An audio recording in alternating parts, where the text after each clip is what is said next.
Hello, and welcome back to Kentucky Route Zero, TV edition. I swear this is my new favorite game, but I feel like every game I play is my new favorite game. Well, not everyone. Like 99.9.5.37.5% of them. Who this? 83 and sunny now. Looks like it's gonna get up to about 101 by late afternoon in Louisville and 103 in E-Town. Not a cloud in sight, so get out those parasols. Major accident just ahead of the Barson exit, so if you're headed to work on 31, you're late, my friend. Sugar? Oh, it's me and Lizette. I finally get to see her. I wasn't sure who that is. Wow, Conway, are you? You all right, buddy?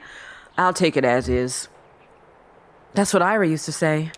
I had a dream about him last night. I heard you yelling. Bad dreams? We were up on a roof, Ira and I, and Charlie, eating a light supper.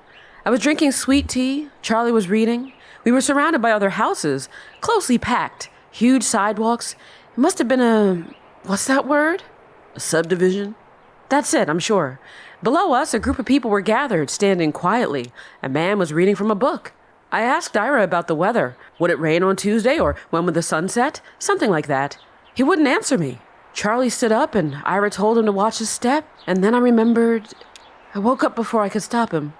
She woke up before she could stop him doing what? Because so far all I know about Charlie is that something happened to him, and Conway has mentioned that, it was a shame, that poor boy, etc. It's pretty much intimating that Charlie was up on the roof and he fell off. So if that's how he died, I'm not going to say, oh, I always told him to test each tile with a heel.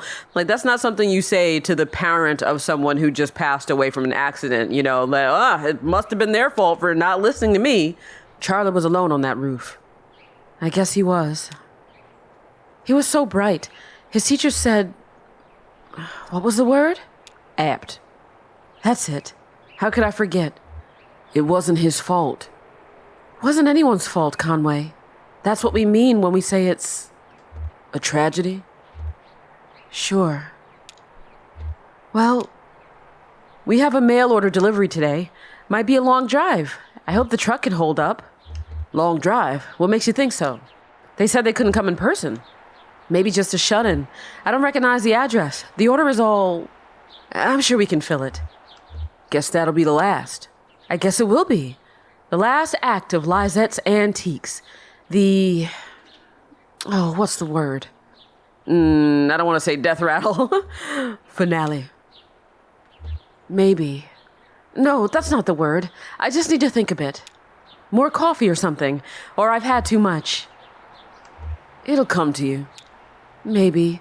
I'm not sure anymore. It seems inevitable there will start to be words that I lose forever.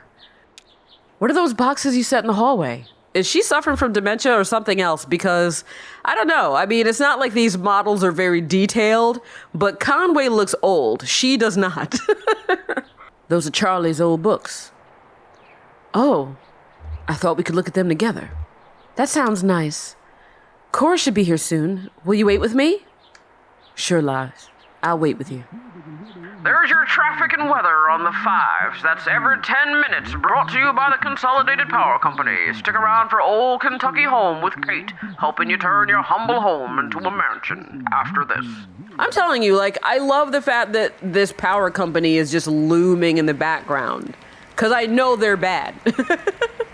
In this very strange, almost Twin Peaksian world, that power company is definitely the antagonist. Whoa! Why does his leg look like that? That's exactly how well, you know what, I'm not going to spoil it. Watch the last episode if you didn't, but if you did, then you know. All right, Dr. Truman. But that's only if you make a late payment on a follow-up visit. I think everything went well enough here that they'll only want to bill for... Oh, he's awake. How do you feel, old man? All fixed up? Truman says you might be a bit misty coming out of it, so... I feel fine. Good. How about that leg? How's your leg feeling? Yeah, that's the important part, not your feelings. Conway shifts his leg a bit in the chair, testing it. Well? Ooh, interesting. So he can either complain that this isn't his leg, He can say that, it seems better, but it wasn't worth it. I mean, honestly, yeah, because I don't understand what the deal is with that. Like, is that an energy skeleton? I don't know what I'm looking at. But then he can also just regress into the memory of, the dream that he was just having. Maybe this is something that he needs to get out. It was a heat. The shingles were cracked in the sun, and one of them slipped out under his feet. Shingles? What are you talking about? Who slipped? Your thoughts and feelings are probably still a little nebulous from the neuropnol TM. That's totally normal. It'll pass. I wouldn't recommend driving, at least for another hour or two, regardless. Thank you, doctor. Sure, Let's talk about a few things you should be aware of. Recovery, rehabilitation, and side effects. Oh, I'm used to a few side effects. There'll be side effects of neuropnol TM, mostly. The operation itself wasn't particularly remarkable. Typically, we see daydreaming, deja vu, pensiveness, fugue states, irregular perception of time, astral projection into key lime pies. About 15% of patients report a generalized sensation of lateness. Nothing to be alarmed about. Just keep it in mind. Best thing you can do is keep it clean and free of debris. What do I clean it with? Only clean your leg with a soft cloth, moistened with water or isopropyl alcohol. You'll definitely want to avoid abrasive agents like detergents or other solvents. So, do you have any questions? Anything about the bill that didn't make sense? I didn't mean to rush you, but I have an early fishing trip. Tell them about the payment plan in the bill. Ah, yes, that's one of the, atypical clauses. I don't really have any control over the bill now that the Consolidated Power Company bought my employer. They handle everything. So it all runs through your electricity bill now. You can pay it back in full in your next billing cycle, or you can get on an energy credit payment plan. You'd have to call Consolidated for more detail about that. I don't really understand how it works. Something about generating electricity to send back into the grid. Thanks for your help. Julian's outside. We can head back to your truck.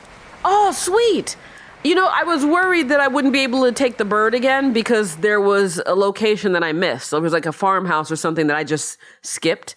Anyway, Act 3, Scene 1. Museum of Dwellings. No, they took me straight back, but I want to go out with Julian. Let's talk to Blue. Oh, God, look at that. Look at how spry I am. Boy, I was moving faster than I did before my leg got smooshed. You get some rest back there? That doctor seemed nice enough. Yeah, I'm sure he does an okay job. Is that Julian in the back? Hi, Shannon, let's talk. How are the drugs treating you? I don't like to take medicine. Nah, it's good for you. He's a doctor, right? I know what you mean, though. My folks had a peculiar relationship with medicine. We almost never had a regular doctor, or health insurance, or anything like that. Our immigration stuff was a mess for most of my childhood, so we only qualified for state programs in small patches before something or other would get contested, and we learned to just pile on dentist appointments and stuff in those short windows. If a cut got infected or her migraines were too much to handle, Mom would talk to so-and-so who knew so-and-so, usually another minor, and end up with some pills. And instead of medical advice, every pill came with gossipy anecdotal warnings and superstitions, like all this lore that came with it. Like magic. Dangerous, mysterious. Ever run into any problems? Sure, yeah. Stuff would be expired or mislabeled. Mom was allergic to penicillin, as it turned out. That was scary. And one time, in high school, we forgot these pills to help her focus. She was so excited. She was so excited. She was so scared. I'm sorry. Does anybody remember that? Oh, if you know, you know. She was so smart, but always going off in different directions, mind racing, like 5 conversations going on in her head at once, and you're lucky if even one of them is with someone in the room, you know? So she had these pills, and they seemed to help. I was struggling in school too, failing my history class. She offered to share the pills. That's a no-no. Guys, don't take things, all right? And I'm not saying that in a jokey way. I'm saying that in a serious way. With the number of people, especially in this generation, who are running around self-diagnosing with things because of something somebody said on the internet, I really caution you against taking somebody else's prescription. Just because something works for them doesn't mean it will work for you, even if you do have the same diagnosis, it turns out. Okay, great. Sounds dangerous. Yeah, they seemed pretty harmless at first. I guess that's why I kept going with it. One day, I was sitting on my bed. My notebook was open next to me on top of a textbook, and I was holding a pen in my hand. I remembered this moment from several years before. It came up so suddenly, with such precision, I couldn't put it out of my mind. I felt I had to stay with it until I'd recall the whole thing perfectly. It was just a tiny nothing moment. My mom patching up the side of a bird cage, winding some spare wire around the frame to reinforce it. I was fixated on that image, and that sound. The cage kind of bending and twanging as she worked on it, rapping and nodding, scraping copper against paint like bowing a rubber violin with a railroad tie. My parents came back from a triple shift and found me still sitting there on the edge of the bed, pen in my hand, delirious with thirst, patching that bird cage with a 1,000-year stare. Oh, so maybe that's why she was looking at the bird cage all weird when she saw it in the Museum of Dwellings. Can I talk to him? Oh, I can move him. Hello, boy. Let's go this way, since I can. Look at that! Conway, I'm so happy for you! Oh, no one would know that you were a rickety old man. Let's just check everything out, because again, this is like one of my new favorite games. Oh my god, who is that? Oh, Shannon. Oh no, that's... Oh, that's cool! I just turned into Ezra! Oh, this game. Developers, why do you know me so well even though you don't know me? Hi, Flora. Are those people like your new family? I think we're friends. I don't have any friends because I'm so busy. Yeah, you keep telling yourself that, Flora. Too bad it's not raining anymore. Did you make that boat? I folded it out of some paper from the front desk. How far do you think it'll go? At least into the sewer drain, where Pennywise will be like, "Get over here, bitch!" We should stand here and watch it until it disappears over the horizon, with a far-off look at our eyes. I'll lean my head on your shoulder, and right when it's a tiny speck, just before it vanishes, you'll say something romantic. Okay. Well, we'd better get started. Are they actually gonna do it? Well, let me look at... I'm looking at it with a far-off look, but you're not, like, leaning on me. You know what? You're stupid. Julian! Big bird bro, I would like to please take another trip. Can I? Can I please say I can? Also, will I turn into somebody else if I run this way? Julian, I think I saw you. Guess who I saw today? Guess who I saw today? Guess who I saw today? I saw you. I'm sorry, I would like to talk to Julian because... Okay, Ezra, relax. Julian, please, I really want to take another ride. I want to... Oh my god. Look, I'm even looking up at him. Come on, Ezra. How come I can't, like... You know, I can't calm down. All right, whatever, let's go. That sucks. I really wanted to see what was at the farmhouse. Ezra, the way that you run up on me is just very disconcerting. Let's go. Anything this way? No. All right, truck. So, what's the plan here? Yeah, you know what? I don't think we've had a meal since we've been out here. I could use a bite to eat. Oh, okay. You've been on the road a while. Oh, there's an all-night convenience store not too far from here. Is that okay? Sounds good to me. Okay, we can take 31 heading east. It's right before 65. All right, 31 heading east, right before 65. Whoop. They head back into the night, baby. Julian! What? The truck's engine sputters and dies as Conway guides it carefully off the road next to a fallen tree. What? Act 3, Scene 2. A tree. You see this, Blue? It's ridiculous. Nothing to be done? Can you take a look at it? I guess I could poke around in there, but I don't know a damn thing about engines. Wait, is this why you always leave your truck running? First time it just died like this. Well, where's the champagne? Anyway, do you know this area? Anyone around here that could give us a hand? Looks like a road crew's been out here. Hey, we should call someone. Do you know a good towing company? All right. Lucky Boot Collision and Towing? Mercadet Wreck Recovery. I can't read the name or number on this flyer, but it looks like a picture of a tow truck. I don't know. Let's go with the thing that I don't know. Worth a shot. I'll give him a call. Hope I can get a signal out here. Alright. Call. Ring, ring, ring, ring, ring, ring, ring, banana phone. Shannon speaks into the large brick cell phone held up to her ear. Hi, hello? We've got an old, I want to say, diesel? Old truck just stalled out. Sure, it's late for me too. Your card says open 23 hours a day. Well, isn't that convenient? Do you just put that on there for plausible deniability, or what? No, it's okay. We just need to get to an auto shop and get this taken care of. Thanks for the offer, but we really just need a tow is all. Right, yeah, thanks. Okay, it's, where are we? We're out off 65, just kind of pulled up by this tree that fell over.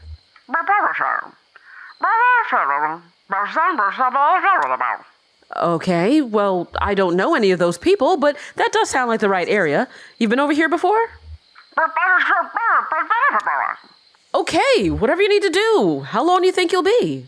Bing, bing, bing, bing, bing, bing, bing, bing, bing. Hello? Let's talk to Ezra. Well, wait, let's talk to Shannon again, and then I'll talk to Ezra. I think they're on their way. Guess we have some time to kill. We could look over the road map again. I've stared at that thing too long already. Where'd you get that old map anyway? It's always just been in the truck. Huh. Someone must have grabbed it at a gas station somewhere along the line. Or maybe they threw it in the glove box at the dealership. When my parents bought their first car here, it came with a map. I used to sit in the back and pore over it. Aunt Remedios saw me looking at it, I guess, and a few days later she gave me a map she'd brought from Colombia. It looked almost hand-painted.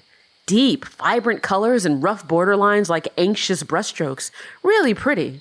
That sounds like you, Shannon. I'd slowly trace the coastline with my finger, like I was walking on the beach, and say, here we'll swim, here we'll start a fire, here we'll find a cave in the cliff face and go live among the bats for a while like Morbius. I think I'll take a look at that radio of yours. Maybe I can get it going again. No point just standing around. All right, you do that. I'll go talk to Ezra in the meantime. Ezra, can I ride your brother, please? Why did I run all the way back there? I'm pretty sure I clicked on Ezra, did I not?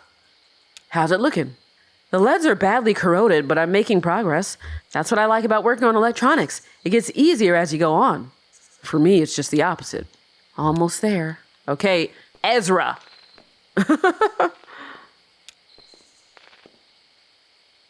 Are you bored? Sure, but I don't mind.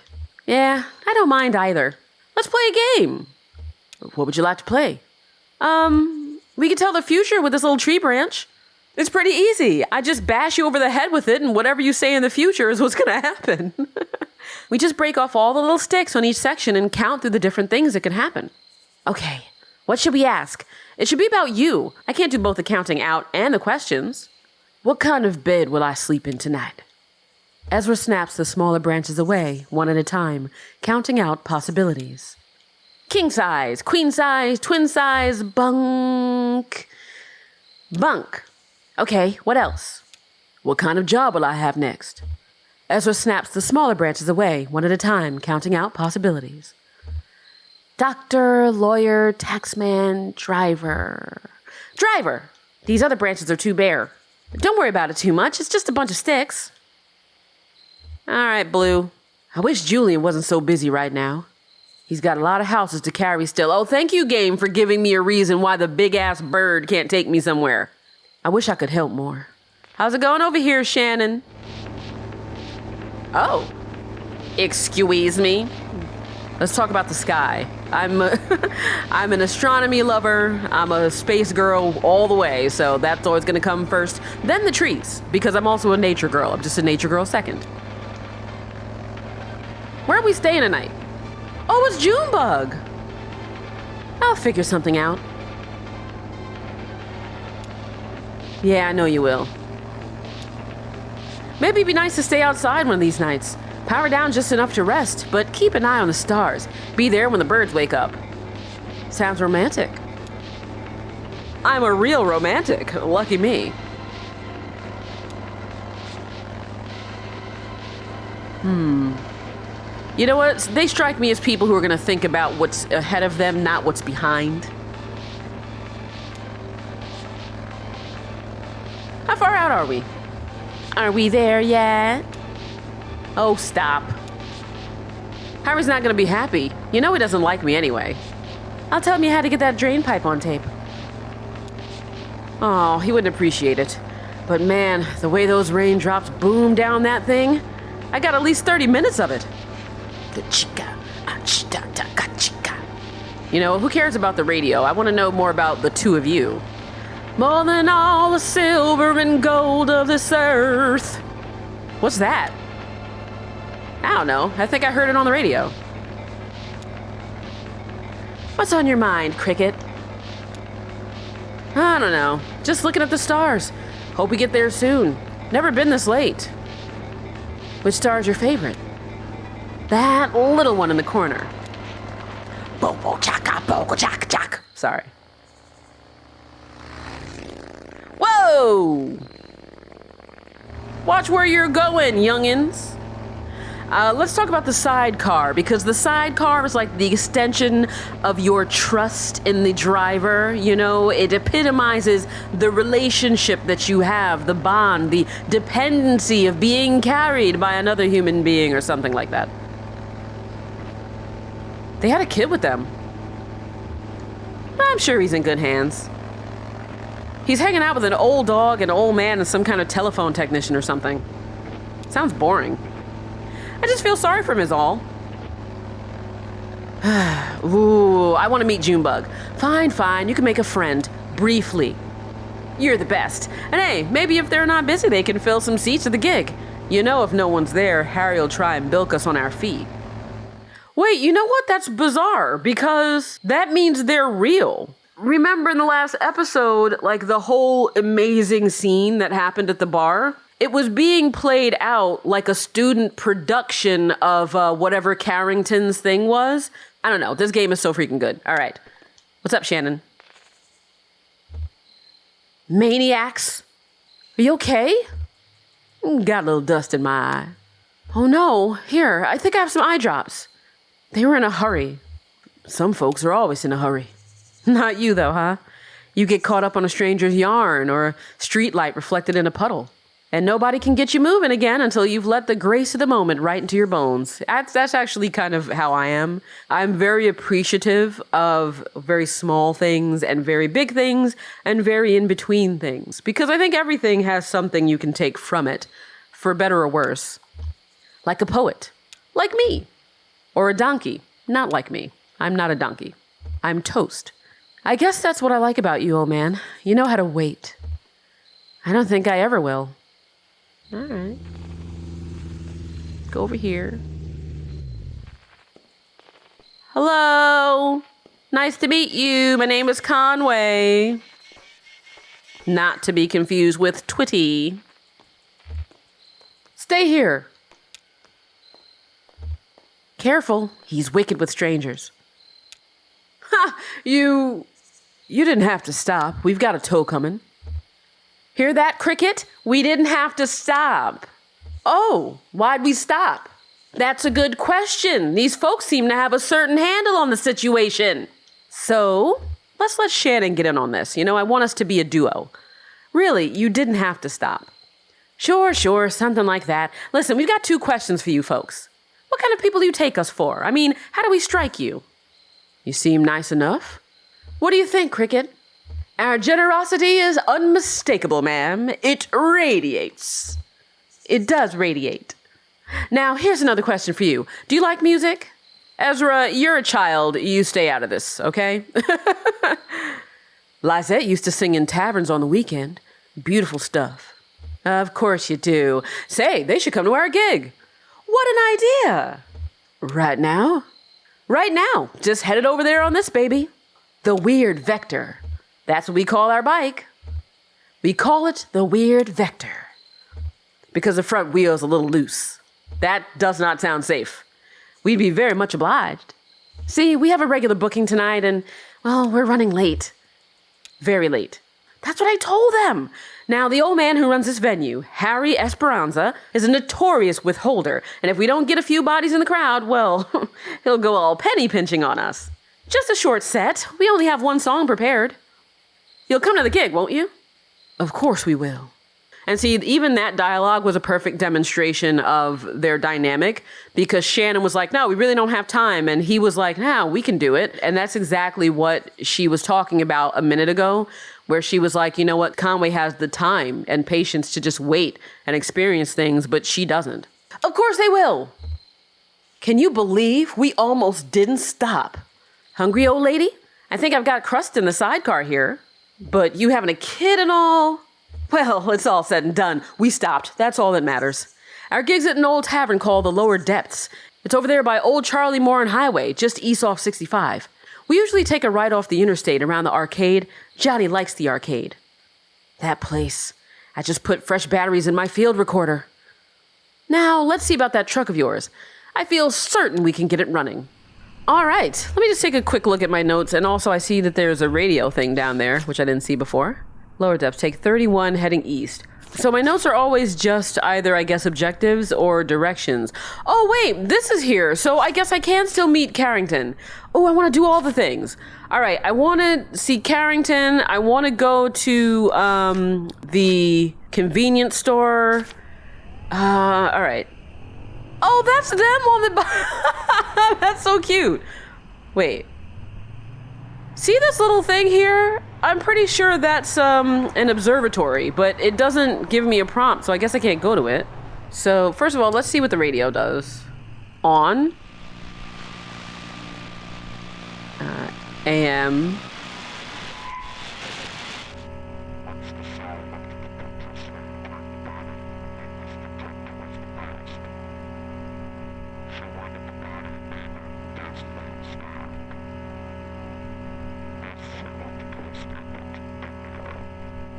What?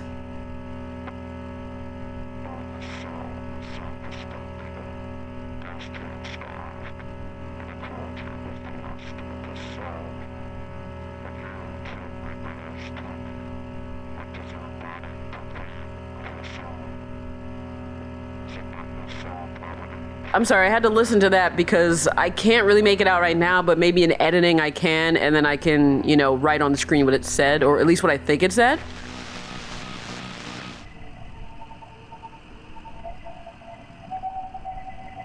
Oh.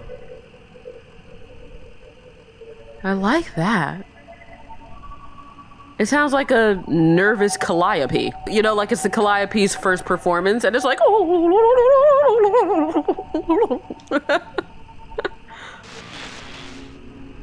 Okay. That's just calm. Oh, cool. And then it just bounces back in the other direction. Okay. FM. Oh, yeah.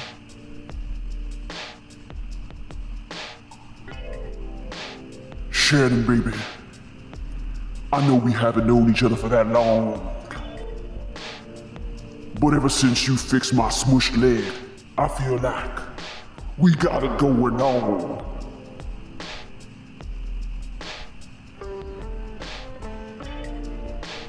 Baby, we got it going on so strong.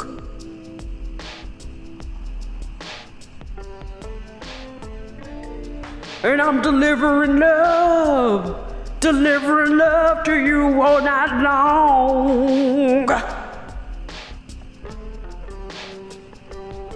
'Cause I'm Conway, and my way is romance. I'm sorry, guys. I'm so sorry. Oh, I like that. It's kind of like worldsy, kind of folksy.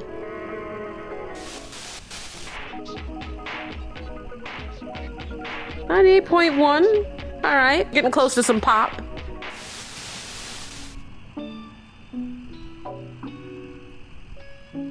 102 is just weird. It's that weird plinky music.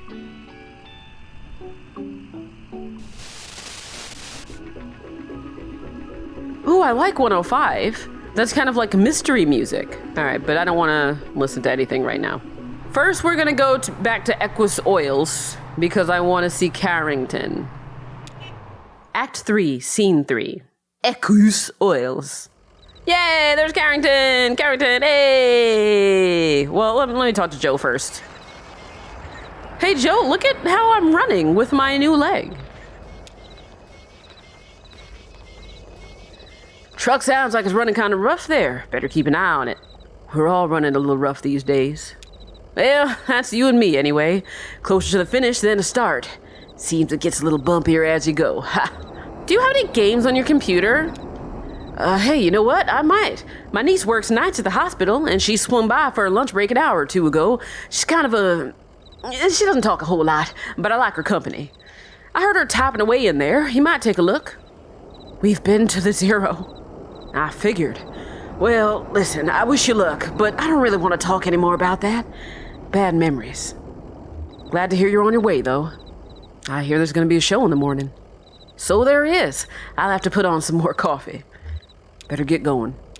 And you know what's funny? Like, it occurred to me that this Joe is the Joseph that is in the other stories. You know, like the one that was in the love triangle, and then also that had the weird thing down in the caves. So it's like all of these people are connected. Oh, yeah, let's go over here, by the way, and look at the computer for the child.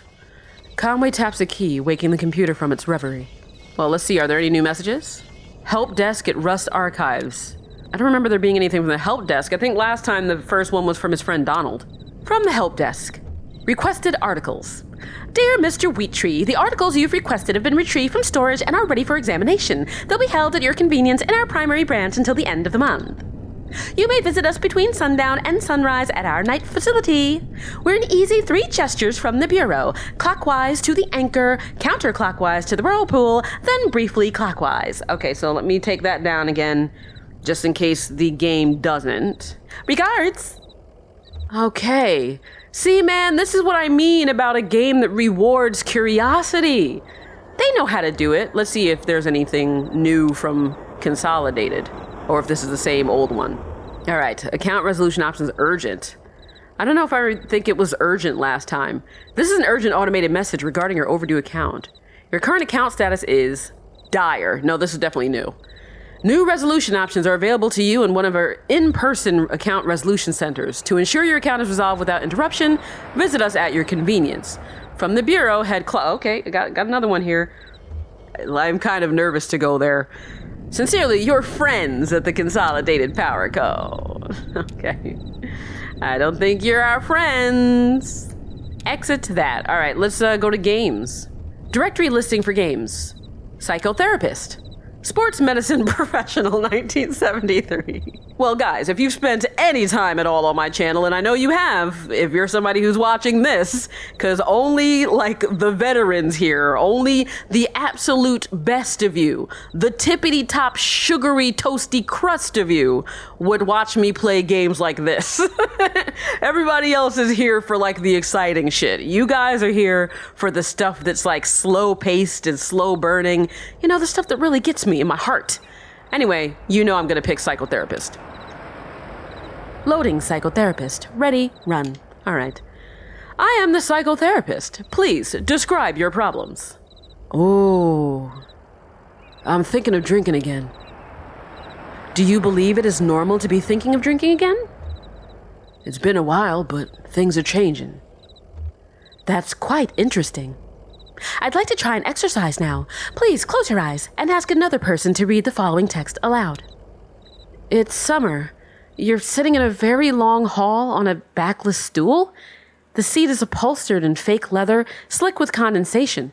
You shift your weight uncomfortably. At the other end of the very long hall, a ceiling fan beats out the rhythm of seconds. The air in the very long hall is still. You need a shave. You feel 3 rough whiskers curled over your upper lip. You shift your weight on the slick leather seat and exhale gently to displace the 3 rough whiskers curled over your upper lip. The very long hall is silent, except for the ceiling fan beating out the rhythm of seconds, and the noise of your breath as you exhale gently to displace the 3 rough whiskers curled over your upper lip. Your tongue is burned. Perhaps you drank some coffee too quickly within the last several days. Your mouth is dry and the lights are slowly dimming. It says I'm not supposed to read this part aloud. Okay, it's over. Weird. All right, let's go with the sports medicine. Loading sports medicine professional 1973. Ready, run. February 1973. Status, senior. GPA, 3.8. Affect, bored. Ooh, do I want to study, hit the bar, or explore the forest? Let's explore the forest, because there are a lot of thematic things happening in this game. It's raining. Mud is everywhere on the wings of owls and the jowls of stray dogs. Borrowing shelter with other mammals and then waking up late, damp and cold. Waiting for the bus with other mammals. March 1973. Status, hiker. GPA, 3.8. Affect, bored. Let the hiker study. Sudden or repeated hyperextension of the big toe can cause a sprain in the ligaments around the joint, a painful injury known as turf toe. April 1973. Status, hiker. GPA, 3.85. Affect, bored. This time the bar. Some students are fighting over a pinball game called The History of Aviation. All well drinks half price. Striking 3 bumpers decorated with jet engine icons initiates mid-air collision multi-ball. One student unlocks both Daedalus and Icarus, then spills a cocktail into the coin slot. May 1973. Status, hiker. GPA, 3.85. Affect, pensive. It's time to make a decision. Ooh. Is this what actually happened to Conway? You know what? I personally say if you're a good student and you're doing well, you might as well graduate and then do everything that you want to do after that instead of, stopping short of the finish line, so to speak. So I'm going to say graduate. Everyone says it was a smart decision, but it wasn't. Lost pills, misjudged affairs, forged prescriptions, disgrace. Score, 3.85. Wow. Okay, I want to play that again. Hold on. Is it going to be something different this time? All right, so this time he's going to hit the bar early on, right? Like he's a senior, he's doing pretty well. We're going to hit the bar like long and hard, right? 2-for-1 domestics. Somebody has a rifle in their truck. Late night target practice in a field. A few hours in lockup, stern warnings, and new friends. March 1973. Status, hiker. GPA, 3.85. Affect, distracted. All right, if I'm distracted, explore the forest here. Seasonably cold, and the mouth of the cave is surrounded by small broken sticks from a recent storm. If they weren't so damp or spread so thin and unevenly, they'd be a fire hazard. Maybe if they were all piled up in the cave to dry for a few weeks, they'd spark and smoke the bats out. April 1973. Status, spelunker. GPA, 3.85. Affect, distracted. All right, this time let's study. Strains of the rotator cuff tendons can be very painful and may require the prescription of pain-relieving medicine in addition to rest and icing. May 1973. Spelunker, 3.857. Affect, distracted. It's time to make a decision. This time let's hitchhike. Eventually, stop in a small town for long enough to buy a car. Back on the road begins to eat itself, so feed it to itself. Feels right. Score, distracted. All right, let's do it one more time. We're going to study first. The anterior cruciate ligament is one of the 2 major ligaments in the knee and is a particularly common but devastating site of injury. March 1973. Spelunker, 3.8572. Affect, distracted. Did I do I'm going to hit the bar maybe last. Leave it to me to get caught up with a game in a game. You know what? Let's go to the bar. It's dead tonight. Shots. The bartender has her kids this weekend, which she's looking forward to. April 1973. Spelunker. GPA 3.8572. Affect, adrift. Now I'm going to explore the forest. Thick tree coverage soaks up every vapor of light pollution. The skies are uncomplicated, black and white, mumbling stars. An owl decimates a caravan of mice. May 1973. Status, druid. GPA, same. Affect, adrift. It's time to make a decision. I'm gonna live in a fucking tree. It's a good tree. Strong. The branches are bare. Sleep upright. Brush teeth with dew and moss. Makes sense for once. Score, druid. I think I'm good with druid. I think I like that score. In fact, that may very well be the best score anyone can ever have. All right, time to continue on. Sup, Carrington? Ah, so glad you stopped by. I've been standing here alone, waiting for my cast and crew, and I'm afraid very little can be done in their absence. I've just been watching the highway with its occasional limping truck, the trees oscillating in the night breeze, the shadows, and visualizing the performance against this nocturnal backdrop. Well, I suppose it is the business of a cast and crew to be late, just as it is the business of a director to visualize. It's all becoming very clear to me. This venue will be perfect, a triumph. I wonder, do you ever feel as though you've arrived after... After what? Just after, I suppose. After Oresteia, after Faustus, after Iceman. What's your most treasured stage production, my friend? I saw The Glass Menagerie once, and I actually didn't, but I did read it. Oh? Tell me about it. I took a friend on a date. Ooh, I don't want to make his whole life about his drinking problem. We had to sit near the back, and I could only hear a few parts. What do you remember?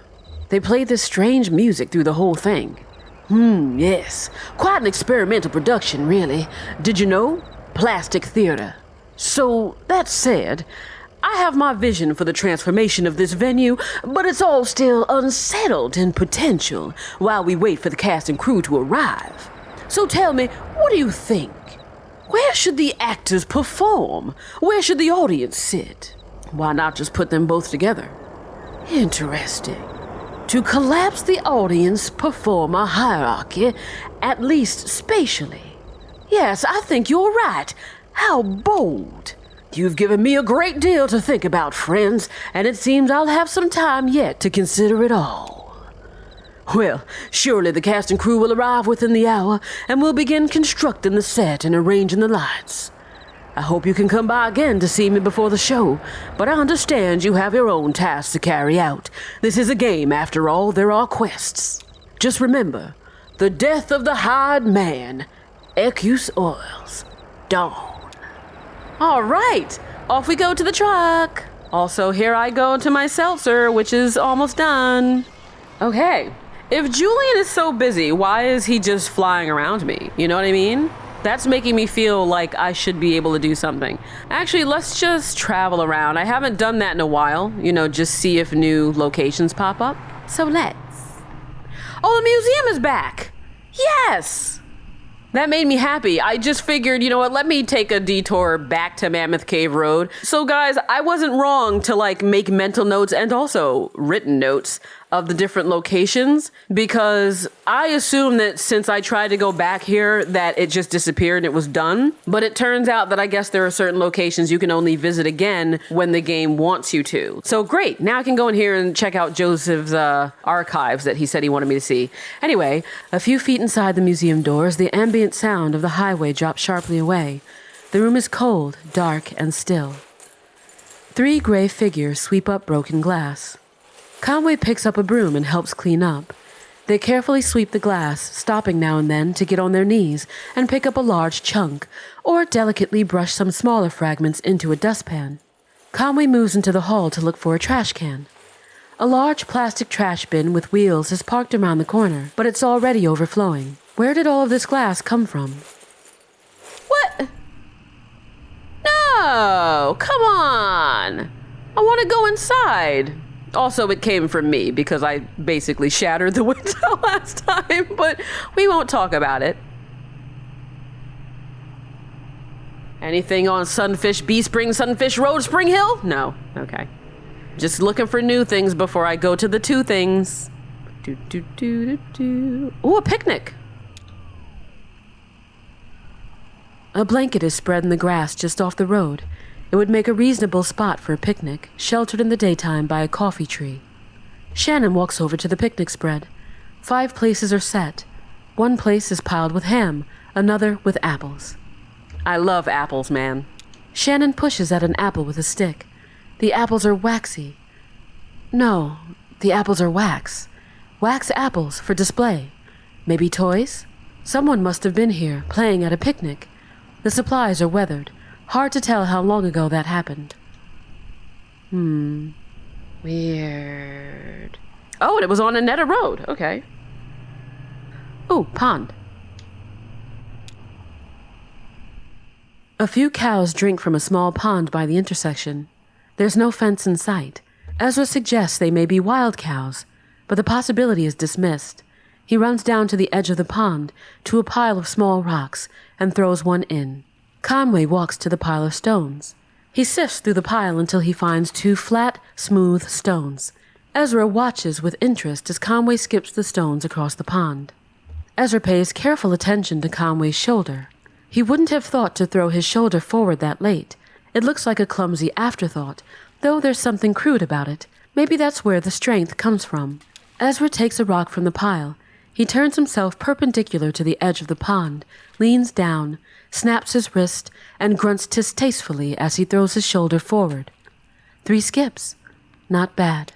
Skipping stones is actually all in the wrist, but I wanted him to look at the shoulder just in case he noticed that, something was wrong with Conway's shoulder. Because I've been trying throughout the course of this game to find out as much as I can about the different characters by perceiving them through other characters' eyes. Also, it's interesting that Pond is still there. Usually they all disappear. Okay, this time let's watch Ezra. Conway watches from the side of the road. Who left all these rocks here anyway? Someone walked the edge of the pond looking for good skipping rocks, piled them up, and then maybe just ran out of time? Ezra throws another rock in the pond. Conway demonstrates proper stone skipping. Ezra pays careful attention to Conway's wrist. It's stiff for the arc of the throw, then snaps forward almost accidentally, like an umbrella breaking in the wind. Good spin on it, but there's something disquieting about that snap, and the sound it should make. Ezra takes a rock from the pile. He turns himself perpendicular, leans down, snaps his wrist, and grunts. 3 skips again. Not bad. All right, well, we don't need to do that again. Creek. Conway leaves the truck to stretch his legs by the creek. He follows the edge of the road, then wanders a bit into the woods where the creek and road part. The creek bed is nearly dry this time of year, but a few thin channels still run through the rocks. He can barely make out the moonlit silhouette of an overturned boat a few dozen yards down the creek. He reaches habitually into his jacket pocket, then remembers he doesn't carry a flask anymore. Wow. Clockworks. A faux rustic wooden sign hangs by chain above the door. Glasgow Clockworks, carved in a fanciful typeface, then set with what looks like brass or colored plastic. The windows are darkened, too crowded with antique clocks to make out the interior. A small metal sign bolted in the building's alley reads, GTS stop number 5, 5:30, 7:15, 8:45, 10:15, 12:15, and then several more numbers or words worn illegible by rain. 3 people stand under the sign, a young man with a newspaper, a young woman scribbling anxiously in a leather-bound journal, and an older woman whose face is shadowed by a wide-brimmed hat. Conway peers into the window. It's hard to tell where the curtain's shadows end and the dusty clock silhouettes begin. Conway rests his head against the window and closes his eyes. It feels cool. His breath fogs the glass like September. It was fall when he met Lizette. School days. Neither of them were very good students. They'd cut out early and spend the afternoons in darkened bars. Sometimes she'd sing, or he'd pick up bottles, and the staff would pretend they were old enough to be there. Conway and Lizette would pretend too. Then he got a long-haul job, lost it on the road, and took too long coming home. He took a job from a wiry, irritable roofer named Ira. Ira brought him home to meet the wife and son, and there she was. Conway kept his mouth shut, not out of respect, but out of habit. Conway examines the metal sign. It's impossible to tell how late the bus runs. Are these people just waiting? Could they have missed the last bus? Conway offers a ride to the woman with the journal. The young woman accepts cautiously. Her name is Patty. She lives near the state park, a short drive west of the Marquez farmhouse on Route 70. Okay, so it said she lived where? Hold on a second. Hold on. Did it put that in there? All right, no. Damn it! I meant to write it down, but I think it said that she's near the She's near the Marquez farmhouse. I'm going to do this again and see if I can pick up all of them. All right, now we're going to take the woman. Conway offers a ride to the woman in the hat. The old woman grumbles to herself as she climbs in the truck. Her name is Linda. She lives near the artificial limb factory, but can't be bothered for specifics. All right, and next we're going to get the boy. I mean, listen, I have a truck, right? Just pile everybody on in here. Not gonna leave anyone behind. That's just me and my way. Conway offers a ride to the man with the newspaper. The man accepts gratefully. His name is Keith. He lives a ways west, not far from the Museum of Dwellings, just south across 65. We're all here. Oh, you know what? I just noticed too that the folks are gone. Finney Road. Oh, a drive-in theater. Everybody want to go? Let's see a movie, guys. Oh.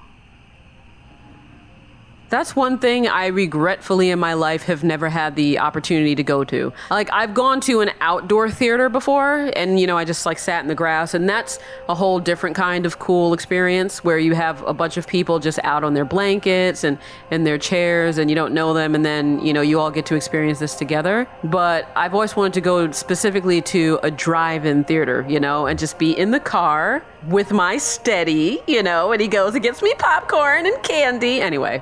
This must be near the end. You think? Sure, you can tell they're all in crisis. What makes you think they're in crisis?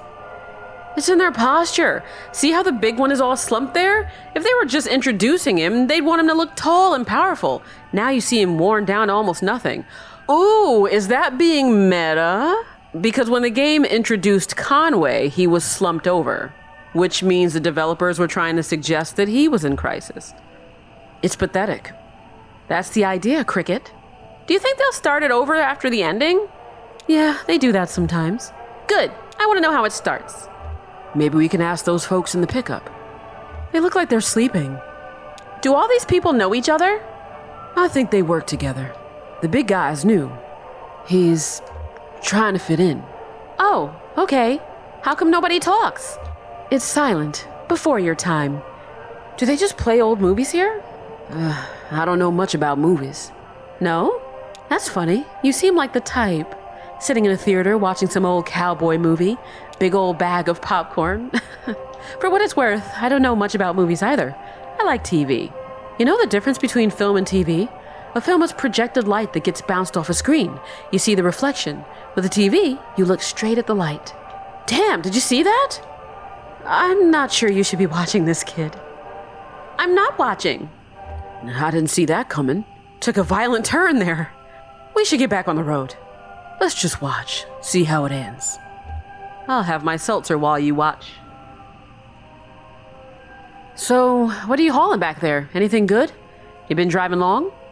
All my life. I heard that. We're lifers too. A life on the road. What are they doing? They're burying him. Time to get going? Might as well finish the film. Seems like a lot of trouble to make a delivery. You couldn't have referred them to someone local? Lizette needed the business. Sure. Who doesn't, right?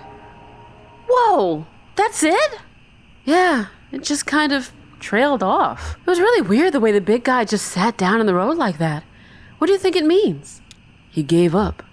That's kind of sad. Well, let's get back on the road, huh?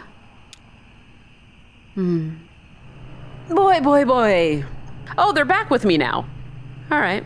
So let's drop the people off at their homes, and then I'll end the episode. So the dude Keith was southwest. There we go. Keith is an auto claims adjuster now. He went to the University of Indianapolis Mathematics with a minor in sports marketing. Halfway through his junior year in college, Keith's boyfriend ran away with an older woman. Okay, for those of you who are not in the U.S., and also maybe this is an age thing, and also maybe it's a regional thing, but we used to have this thing where all men named Keith were gay. So whenever I see that someone's name is Keith, that's the first thing that pops into my head. I know it's bad. I know it's wrong. I'm just telling you that was a thing. Call it a social superstition. So the fact that he has a boyfriend just made me laugh. And I wanted to explain why I was laughing if I laughed so I didn't just sound like a crazy person. Not that I don't always sound like a crazy person, but anyway, his boyfriend ran away. His grades fell off.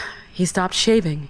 His friends were concerned and suggested he take a semester off to refocus himself. He sold his car and spent 3 months traveling the country by Greyhound. Keith found himself in Butte, Montana, in the dead of winter, his rough beard stained with gas station coffee and his eyes clouded with travel. He bought a second coat at a thrift store, then settled onto a stool in a tavern by the cemetery. Keith sipped a light beer and lost himself in a photo on the wall, a portrait of Evel Knievel. Knievel looked tired, more than tired, spent, drained, old. But Keith could have sworn those murky, bloodshot eyes were looking right into his soul, as if to tell him, Keith's apartment is here, on the left, the salmon-colored building. That's his apartment, with the blue and white star decals stuck in the window. Ah, later, Keith. Next is, probably Patty, who is at the farmhouse, so let's go that way. Or it was east of the farmhouse, or at least near the farmhouse. Pig Road? Someone tell me a way to get off of Pig Road. Ah, there we go. She's on Mammoth Cave. Patty's home. Patty has an idea for a new kind of chair. Not really the whole chair, just the part on the chair that lets you adjust the height or the tilt. It could be adapted to fit almost any chair design, and it doesn't take up much space. It could be flat-packed even. It's really a much more reliable design in the long term, and using the current crop of seat adjustment mechanisms, you're always running the risk of pinching your fingers, fumbling around down under your chair. Not so with Patty's new design. But it's not cheap to get a prototype fabricated for such a thing. Too many moving parts. That much is unavoidable. Patty's been doing some freelance technical writing to pay the bills and setting aside as much as she can towards the project. She calls it the project when talking to friends and family, and by now everyone knows what she means. In school, she was easily distracted. Her teachers never thought she'd really command her full potential, and so on. But it won't be long now. Patty's staying here in that ugly amber bungalow. Again, it's only temporary. You know what? Everybody has to start somewhere, right? All right, and last is Linda, who's near the Limb Factory, which is over here. There we go. Linda doesn't care for the public transportation in this area. The buses are too small. In fact, they hardly qualify. Linda worked for 25 years as a city planner in Knoxville, so she knows, but it's not her place to say, really. But if she were asked, if anyone were to ask, she'd start with public transportation. It's the pride of a civil city. It's a place, as much as any city center. It ought to be funded as such. Sure, you could spend thousands on some concrete fountain, some scene of antiquity, something really impressive. But what does that do for a polis? Who meets at a fountain to exchange ideas? Drug dealers, that's who. And maniacs. Linda meets people on the bus, or at the bus stop. That's where things get done. In Mexico City, or Montreal, or New York, the trains are so dependable that they're practically a stable place themselves. They're at least as reliable a place as... Linda lives here, with her daughter and son-in-law, in that squat, gray building on the left. She owns the house, but a room is in the basement. The basement of her own house. Life is suffering, as they say. You know, that story really hit home for me because, as you well know, if you've been here, I don't own a car. I like to use public transportation or bike or walk everywhere that I can. And thankfully, in the area of New York that I'm in, I can do that because there are buses and trains and whatnot. But I've always felt the same way. You know, whenever people are like, oh, doesn't it bother you to not have a car because you have to wait for things? And I always kind of think, well, beside the fact that having a car will cost me more and it'll be more problematic because, you know, if a bus breaks down, yes, that sucks, but I can get on another bus. Whereas if my car breaks down, I have to now worry about getting it towed and have to wait there for it because that's my property, etc. But setting all of that aside, the thing that I like about public transportation or even biking or walking is that I get to experience the world and experience other people. Whereas in a car, you're separated from that. Like you're literally isolated in your own box on wheels and you travel the world in that bubble. And that's just something that I don't see myself doing. I don't like driving to begin with. It's just not something that I enjoy. And that's a big part of it. So I could never see myself being someone who, you know, has a job or something where I have to commute back and forth to work every day in a car. I've always been fine, however, doing it on a bus or train because I always have so many different experiences with people. So that kind of resonated with me, thinking of public transport as a place, you know, where people connect. And as something that should be invested in terms of infrastructure, you know, in a more political sense. But whatever, I think it's time to end this episode because I'll otherwise go go on for ages because I just love this game so much. It really is my new favorite. And it amazes me that, this game came out in 2013 and you had this kind of richness in thought and the way that they flesh the game and the story out and the way that the mechanics feed the narrative and vice versa. And now we're in 2022 and you have people coming out with games where shit doesn't do shit. All right? Like, people, learn from developers like this. And if you want to learn from developers like this, then go ahead and subscribe to my channel. Support me on Patreon at the $1 tier or higher, and I'll be back very soon with another episode of Kentucky Route Zero.